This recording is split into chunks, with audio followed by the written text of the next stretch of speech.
Hello friends, welcome to my channel. আশা করি সবাই খুব ভালো আছেন। প্রতিদিনের একঘেয়েমি মাছ মাংসের স্বাদ বদলাতে আপনারা পটল আর মুগ ডালের এই রেসিপিটি খুব সহজে তৈরি করে নিতে পারেন। এটি খুব পুরোনো দিনের একটি রান্না, কিন্তু খেতে অসম্ভব ভালো হয়। চলুন দেখে নেওয়া যাক এই রেসিপিটি। মুগেশ্বরী পটল তৈরির জন্য আমি একটু বড় সাইজের প্রায় 8 থেকে 10টা পটল এভাবে খোসা ছাড়িয়ে দু টুকরো করে নিয়েছি। এরপর ভালোভাবে ধুয়ে জল ঝরিয়ে নিয়েছি। এখন একটি বড় পাত্রের মধ্যে নিয়ে নিলাম এবং সামান্য পরিমাণ লবণ আর হলুদ দিয়ে খুব ভালোভাবে মেখে নিব। লবণ হলুদ দিয়ে মাখানো পটলটাকে প্রায় 8 থেকে 10 মিনিট আমি ঢেকে রেখে দিব।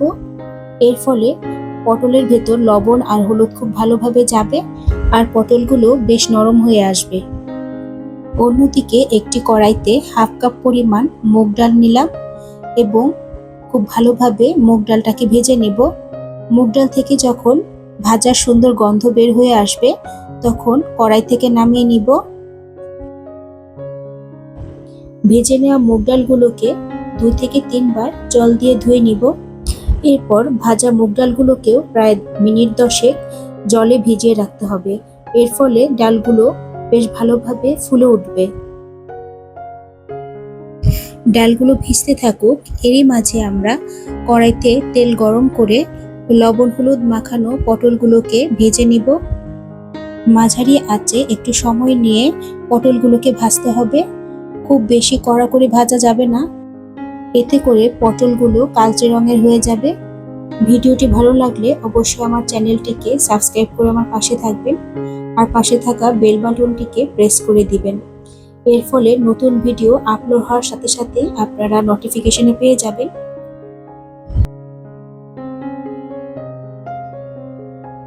পটলগুলোকে নরম করে ভেজে নিয়ে এক এক করে উঠিয়ে নিব।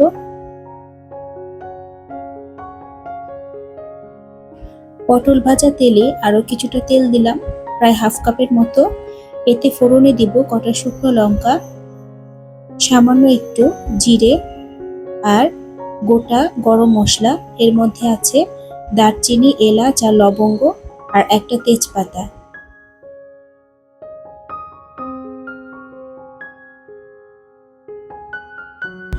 ফোড়ন কিছুটা ভাজা হয়ে এলে আমরা এখানে দেব থেতো করে রাখা প্রায় 1 টেবিল চামচের মতো আদা। আপনারা ইচ্ছা করলে এটা গ্রেট করেও দিতে পারেন। আদাটা কিছুক্ষণ ভাজা ভাজা হয়ে যাওয়ার পর এখানে দেব প্রায় 1 টেবিল চামচের মতো জিরে আর ধনে একসাথে বাটা। ফোড়নের মধ্যে মশলাগুলোকে খুব ভালোভাবে ভেজে নিব। মশলাগুলো যাতে পুড়ে না যায় সেজন্য সামান্য কিছু জল আমি এখানে অ্যাড করব।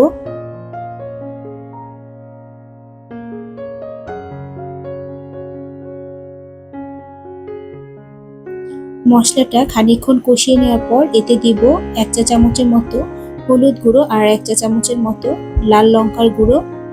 সব মশলা খুব ভালোভাবে কষিয়ে নিতে হবে যতক্ষণ পর্যন্ত না মশলা থেকে তেল ভেসে ওঠে।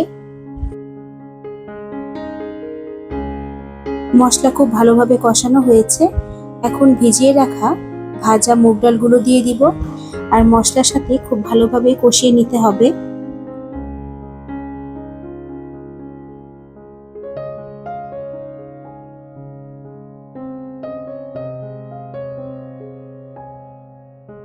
ঢাকা দিয়ে কিছুক্ষণ কষানোর পর এতে দেব স্বাদ মতো লবণ। ভালোভাবে নাড়াচাড়া করার পর এতে আমি সামান্য পরিমাণ জল দেব। জল দিয়ে আবার খানিকক্ষণ ঢাকা দিয়ে আমি ডালটাকে রান্না করে নিব। ডাল রান্নাটা এমন হবে এতে ডালটা সেদ্ধ হবে কিন্তু গলে যাবে না।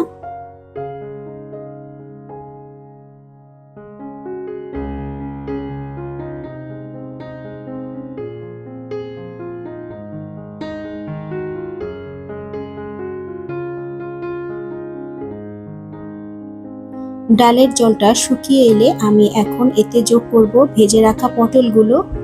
পটলগুলো দিয়ে খুব ভালোভাবে ডালের সাথে মিশিয়ে দিতে হবে।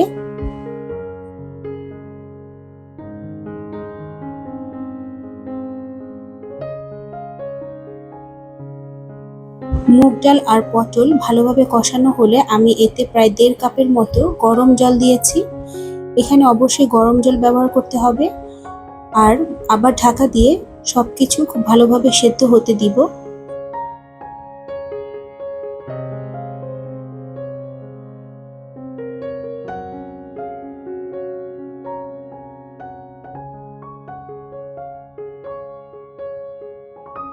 ডাল আর পটল খুব ভালোভাবে সেদ্ধ হয়ে এলে আমি এখন এতে যোগ করব আস্ত কটা কাঁচামরিচ আর স্বাদ মতো খানিকটা চিনি। এখানে চিনি দিলে টেস্টটা খুব ভালো হয়। সবকিছু খুব ভালোভাবে নেড়ে চেড়ে আমি ঢাকা দিয়ে আরো মিনিট 5 রান্না হতে দিব।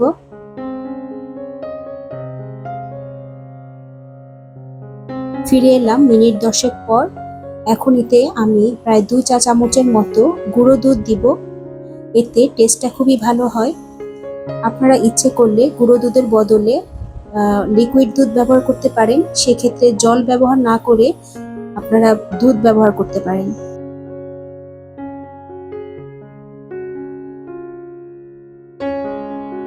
আমাদের মুগেশ্বরী পটল প্রায় হয়ে এসছে।